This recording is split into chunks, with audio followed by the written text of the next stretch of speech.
ময়মনসিংহ ত্রিশালে বৈষম্য বিরোধী ছাত্র আন্দোলনে শহীদদের রুহের মাগফিরাত, সকল আহতদের দ্রুত সুস্থতা কামনা করে দোয়া মাহফিল ও আলোচনা সভা অনুষ্ঠিত হয়েছে। এই যে আমাদের ত্রিশাল উপজেলার 4 জন ছাত্র শহীদ হয়েছেন, দেশ থেকে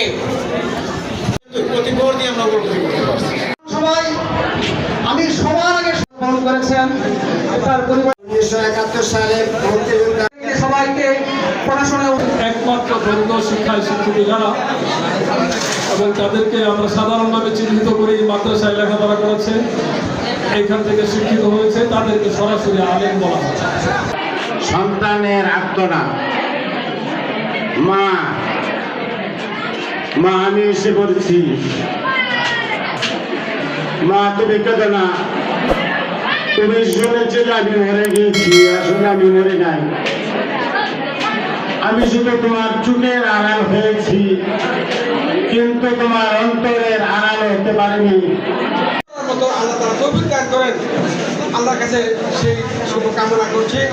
পাশাপাশি আগামী দিনে আমরা সুন্দর এবং সমৃদ্ধ একটা বাংলাদেশ উপহার চাই, আল্লাহ তাআলার কাছে সকলে সেই দোয়া করব।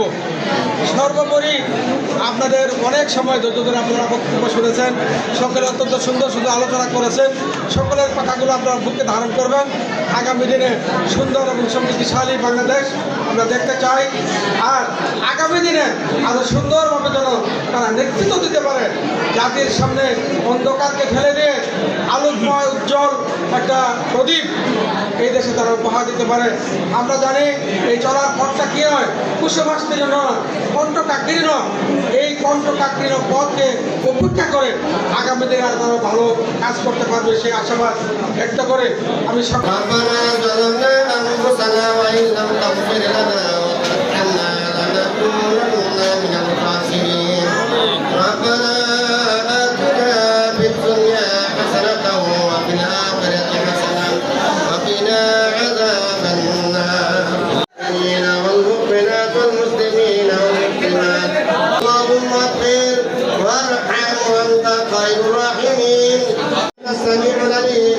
আপনার এই দিনকে টিকানোর জন্য এবং সত্য সঠিক কথা বলার জন্য, বাস্তবায়ন করার জন্য যারা আন্দোলন করেছে, এই আন্দোলনের মধ্যে যারা বাক স্বাধীনতাকে যারা হরণ করেছিল তাদেরকে প্রতিহত করে তাদের একটা সঠিক পথে পৌঁছানোর জন্য আপনি কবুল করেছেন।